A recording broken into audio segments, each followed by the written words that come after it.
नमस्कार दोस्तों, स्वागत है आपका अपने YouTube चैनल धर्म दर्शन राजा में। तो मित्रों, अधिकतर जनमानस यही जानते हैं कि महाशिवरात्रि भगवान शिव और माता पार्वती के विवाह के उपलक्ष्य में मनाया जाता है। लेकिन कुछ विद्वानों का मानना है कि शिवरात्रि के दिन ही भगवान शिव ने कालकूट नाम का विष पिया था, जो सागर मंथन के समय समुद्र से निकला था। परंतु शिव पुराण में एक शिकारी से जुड़ी कथा का वर्णन किया है। आज की इस वीडियो में हम आपको शिव पुराण में वर्णित महाशिवरात्रि की कथा बताने जा रहे हैं।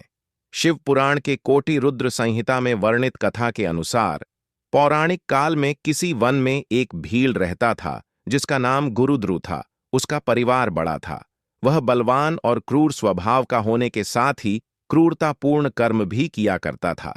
वह प्रतिदिन वन में जाकर हिरण और अन्य जानवरों को मारता और वहीं रहकर नाना प्रकार की चोरियां करता था। उसने बचपन से ही कभी कोई शुभ कर्म नहीं किया था। इस प्रकार वन में रहते हुए उस दुरात्मा भील का बहुत समय बीत गया। तदनंतर एक दिन बड़ी सुंदर एवं शुभ कारक शिवरात्रि आई, किंतु वह दुरात्मा घने जंगल में निवास करने वाला था, इसलिए उस वृत्त के बारे में वह नहीं जानता था। उसी दिन उस भील के माता पिता और पत्नी भूख से व्याकुल होकर उससे खाने की मांग करने लगे। उनके बार बार याचना करने पर वह भील तुरंत धनुष लेकर वन की ओर चल दिया और हिरणों के शिकार के लिए सारे वन में घूमने लगा। देवयोग से उसे उस दिन कुछ भी नहीं मिला और सूर्यास्त हो गया। इससे उसको बड़ा दुख हुआ और वह सोचने लगा कि अब मैं क्या करूं, कहां जाऊं। आज तो कुछ नहीं मिला। घर में जो बच्चे हैं उनका तथा माता पिता का क्या होगा, जो मेरी पत्नी है उसकी भी क्या दशा होगी। अतः मुझे कुछ लेकर ही घर जाना चाहिए। ऐसा सोचकर वह व्याध यानी शिकारी एक जलाशय के समीप पहुंचा और वहां पानी में उतरने का घाट था। वहां जाकर खड़ा हो गया और मन ही मन यह विचार करने लगा कि यहां कोई ना कोई जीव पानी के लिए अवश्य आएगा। उसी को मारकर उसे साथ लेकर प्रसन्नतापूर्वक घर को जाऊंगा। ऐसा निश्चय करके वह व्याघ्र एक बेल के पेड़ पर चढ़ गया और वहीं जल साथ लेकर बैठ गया। उसके मन में केवल यही चिंता थी कि कब कोई जीव आएगा और कब मैं उसे मारूंगा।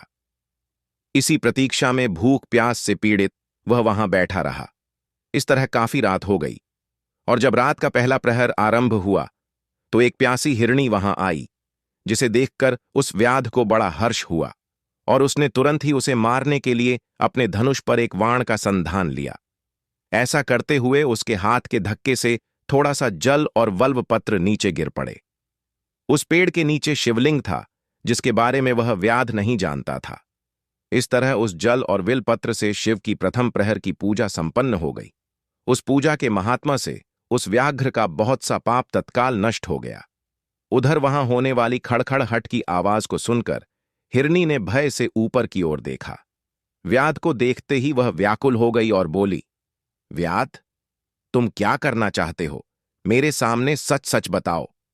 नी की बातें सुनकर व्यार ने कहा, आज मेरे परिवार के लोग भूखे हैं, अतः तुमको मारकर मैं उनकी भूख मिटा दूंगा और उन्हें तृप्त करूंगा। व्याध का वह दारुण वचन सुनकर तथा दुष्ट भील को वाण ताने देख हिरणी सोचने लगी कि अब मैं क्या करूं, कहां जाऊं। अच्छा, कोई उपाय सोचती हूं। ऐसा विचार कर उसने वहां इस प्रकार कहा। हिरणी बोली, व्याध, मेरे मांस से तुमको सुख होगा। इस अनर्थकारी शरीर के लिए इससे अधिक महान पुण्य का कार्य और क्या हो सकता है। उपकार करने वाले प्राणी को इस लोक में जो पुण्य होता है उसका 100 वर्षों में भी वर्णन नहीं किया जा सकता। परंतु इस समय मेरे सब बच्चे मेरे आश्रम में ही हैं। मैं उन्हें अपनी बहन को अथवा स्वामी को सौंप कर लौट आऊंगी। वया, तुम मेरी इस बात को मिथ्या ना समझो। मैं फिर तुम्हारे पास लौट आऊंगी, क्योंकि सत्य से ही धरती टिकी हुई है, सत्य से ही समुद्र अपनी मर्यादा में स्थित है और सत्य से ही निर्झर से जल की धाराएं गिरती रहती हैं। हिरणी के ऐसा कहने पर जब वध ने उसकी बात नहीं मानी, तब उसने अत्यंत विस्मित एवं भयभीत हो पुनः इस प्रकार कहना आरंभ किया। हिरणी बोली, व्याध सुनो, मैं तुम्हारे सामने ऐसी शपथ खाती हूं जिससे पर जाने पर मैं अवश्य तुम्हारे पास लौट आऊंगी। ब्राह्मण यदि वेद बेचे और तीनों काल संध्या वंदन न करे तो उसे जो पाप लगता है, पति की आज्ञा का उल्लंघन करके स्व इच्छा अनुसार कार्य करने वाली स्त्रियों को जिस पाप की प्राप्ति होती है, किए हुए उपकार को न मानने वाले, भगवान शंकर से विमुख रहने वाले तथा विश्वासघात और छल करने वाले लोगों को जो पाप लगता, उसी पाप से मैं भी लिप्त हो जाऊं। यदि लौटकर ना आऊं, इस तरह अनेक शपथ खाकर जब हिरणी चुपचाप खड़ी हो गई, तब उस व्याध ने उस पर विश्वास करके कहा, अच्छा, अब तुम अपने घर को जाओ। जब वह हिनी बड़े हर्ष के साथ पानी पीकर अपने आश्रम मंडल में गई, इतने में ही रात का वह पहला प्रहर व्याध के जागते जागते ही बीत गया। तब उस हिरनी की बहन दूसरी नी, जिसका पहली ने स्मरण किया था, उसी की राह देखती हुई जल पीने के लिए वहां आ गई। उसे देखकर भील ने स्वयं वाण को तरकश से खींचा। ऐसा करते समय पुनः पहले की भांति भगवान शिव के ऊपर जल और बेल पत्र गिरे। उसके द्वारा महात्मा शंभू की दूसरे प्रहर की पूजा संपन्न हो गई। यद्यपि वह प्रसंगवश ही हुई थी, तो भी व्याज के लिए सुख दयनीय हो गई। हिरणी ने उसे वाण खींचते देख पूछा, नेचर, ये क्या करते हो? व्यार ने पूर्व तैयारी बोली, व्या मेरी बात सुनो, मैं धनी हूं।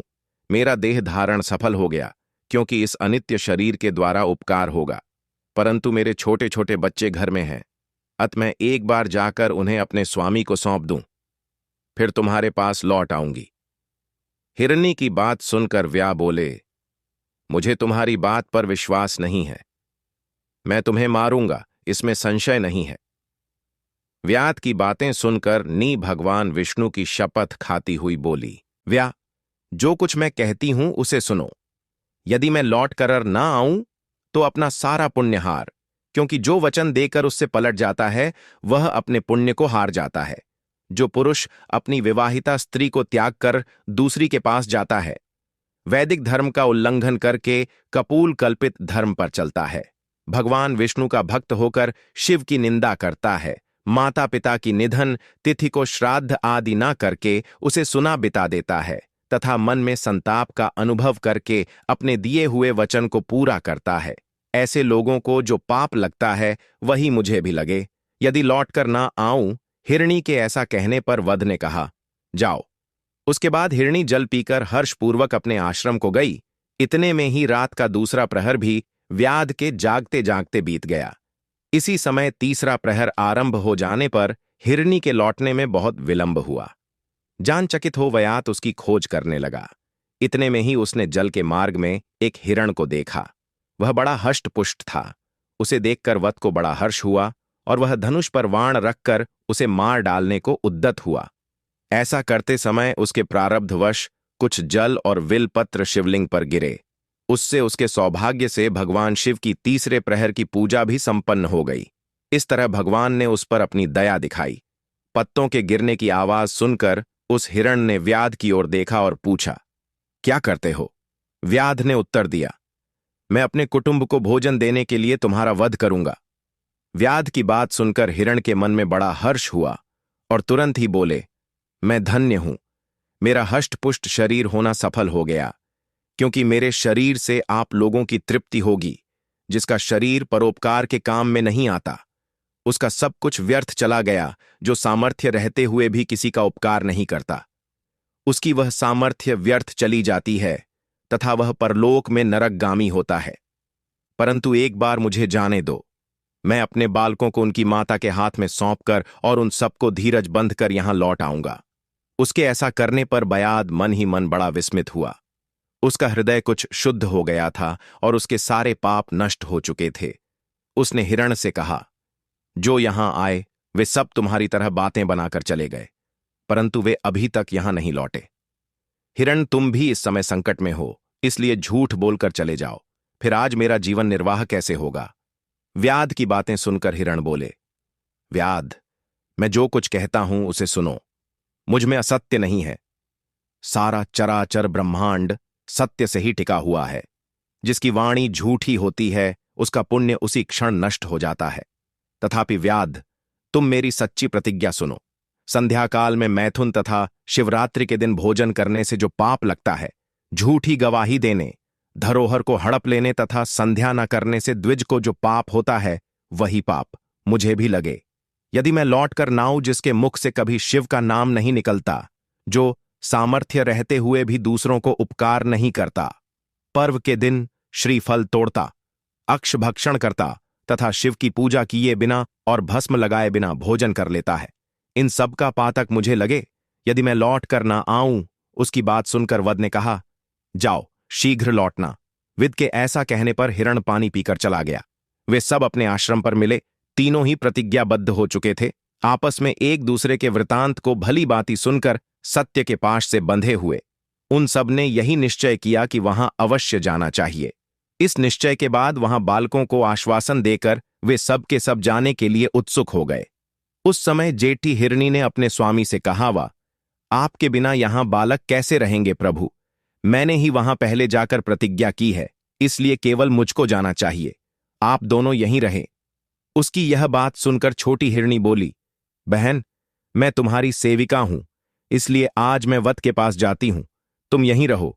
ये सुनकर हिरण बोले, मैं ही वहां जाता हूं, तुम दोनों यहां रहो, क्योंकि बच्चों की रक्षा माता से ही होती है। स्वामी की यह बात सुनकर दोनों हिरणी बोली, प्रभुपति के बिना इस जीवन को धिक्कार है। तब उन सब ने अपने बच्चों को सांत्वना देकर उन्हें पड़ोसियों के हाथ में सौंप दिया और स्वयं शीघ्र ही उस स्थान को प्रस्थान किया जहां वह वध शिरोमणि उनकी प्रतीक्षा में बैठा था। उन्हें जाते देख उनके सब बच्चे पीछे पीछे चले आए।